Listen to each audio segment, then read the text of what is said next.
قدرت نے اپنے انمول خزانے خوب یہاں لٹائے۔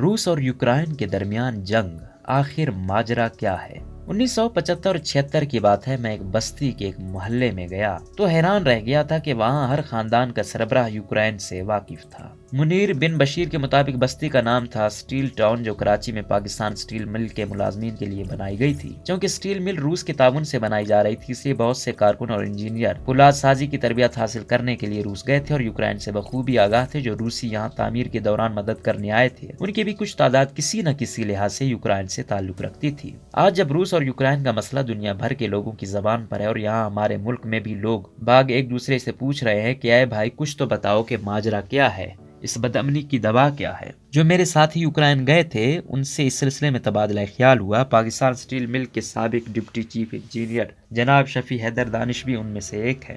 وہ 1976 میں گئے تھے اور سٹیل کی صنعت پر پورا عبور رکھتے ہیں۔ ان کا ادبی ذوق نہایت اعلیٰ درجے کا ہے اور ادبی اور سائنسی علوم پر مشتمل ان کی کئی کتابیں چھپ چکی ہیں۔ پاکستان آ کر انہوں نے روس کے بارے میں اپنے مشاہدات و تاثرات ایک سفر نامے کی صورت میں چھاپے۔ اس میں یوکرائن کے بارے میں بھی بات کی ہے۔ سفر نامے کا نام ہے دریچہ ہے دیار غیر۔ اس سفر نامے کی تعریف ڈاکٹر پیرزادہ قاسم نے بھی کی ہے۔ شفیع حیدر دانش کہتے ہیں کہ اس زمانے میں یہ روس کی دوسری بڑی ریاست تھی۔ زراعت کے معاملے میں یوکرائن کو خوش نصیب کہہ سکتے ہیں۔ یہاں کی سیاہ مٹی زرعی لحاظ سے بہت زرخیز ہے۔ یہاں کا موسم بھی زراعت کے تقاضوں کے مطابق ہے۔ کھیتوں میں جائیں تو سیاہ زرخیز مٹی کے جادوگریاں بھانت بھانت کے روپ دھارے دور دور تک جلوہ گر نظر آتی ہیں۔ ایک جانب سبزہ سبزہ مختلف سبزیوں کو جلو میں لیے آنکھوں کو تراوٹ بخشتا ہے اور دل کے لیے فرحت و راحت کا باعث بنتا ہے، تو دوسری طرف گندم کی فصل اپنے سبز رنگ کو الوداع کہتی ہوئی سنہری رنگ کا لبادہ اوڑھنے کی تیاری کرتی ہوئی دکھائی دیتی ہے۔ یہ سورج کی روشنی کو منعکس نہیں کرتی بلکہ جذب کرتی ہے اور قدرت کی ایک شان سے آشنا کرتی ہے۔ کب میں تحت نگاہ انگور کی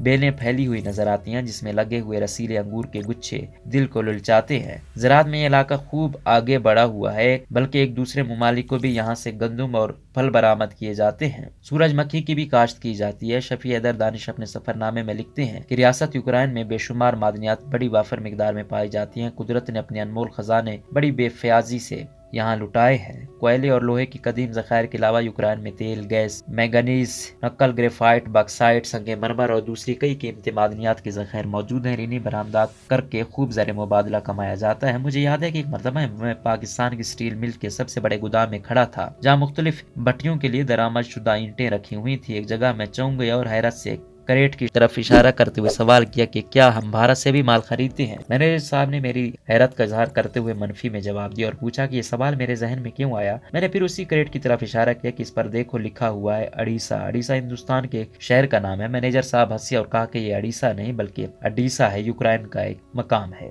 یہاں کی معدنیات سے خوب فائدہ اٹھایا جاتا ہے۔ کوئلے اور فولاد کی صنعتوں کو جدید سے جدید تر بنانے کی صحیح کی گئی ہے۔ اس کے نتیجے میں یوکرائن میں پاور انجینئرنگ، غیر فولادی دھات کی صنعتیں، جہاز سازی اور گاڑیوں کے کارخانے اپنے پورے جوبن پر کارکردگی دکھا رہے ہیں۔ اس کے علاوہ خودکار آلات، کمپیوٹر، کیمیائی اشیاء اور ٹیلی ویژن، شیشہ سازی وغیرہ نے اپنا ایک الگ مقام بنایا ہوا ہے۔ زراعت کی اہداف صنعتوں کی اونچی اڑان ایسے ہی نہیں حاصل ہو جاتی جب تک تعلیم پر توجہ نہ دی جائے۔ یوکرائن ان معاملات میں کسی سے کم نہیں۔ شفیع حیدر دانش لکھتے ہیں کہ تعلیم کے فروغ کے لیے اس زمانے میں یوکرائن میں 30,000 کے قریب لائبریریاں تھیں اور ہر سال اس ریاست سے 120 ملین کتب شائع ہوتی تھی۔ یوکرائن کے اچھے معیار تعلیم کا اندازہ اس بات سے لگایا جا سکتا ہے کہ اس زمانے میں روس کی بہترین سائنسدان، انجینئر اور ماہر طبیعیات زیادہ تر یوکرائن کے تعلیمی اداروں سے فارغ التحصیل تھے۔ جناب شفیع حیدر دانش اپنے روس کے سفر نامے میں لکھتے ہیں کہ اگر یوکرائن کے دارالحکومت کیف کو اگر اس علاقے کی وادی کشمیر کہا جائے تو بے جانا ہوگا۔ جب دریائے دنیپر کی شفاف اور نقرئی لہریں کیف شہر کو دو لخت کرتی ہیں، گزرتی ہیں اور سرسبز پہاڑی سلسلے نظاروں کو اپنی آغوش میں لے کر موسم کے سہانے رنگ بکھیرتے ہیں تو سارا ماحول ایک خوبصورت سی تصویر سامنے بنا دیتا ہے۔ باغات، لہلہاتے کھیت اور زندگی سے بھرپور مرغزاروں کے اس شہر کو باغات کا شہر بھی کہتے ہیں۔ یوکرائن کی تاریخ کے سلسلے کی کڑیاں بہت دور تک چلی جاتی ہیں۔ قدیم روسی قوم نے یہیں جنم لیا تھا۔ یہ قدیم سلوک قبائل کی آماجگاہ تھی۔ 13ویں صدی عیسوی کے بعد یہ علاقہ مسلسل غیر ملکی حملہ آوروں کی زد میں رہا۔ پہلے تتاری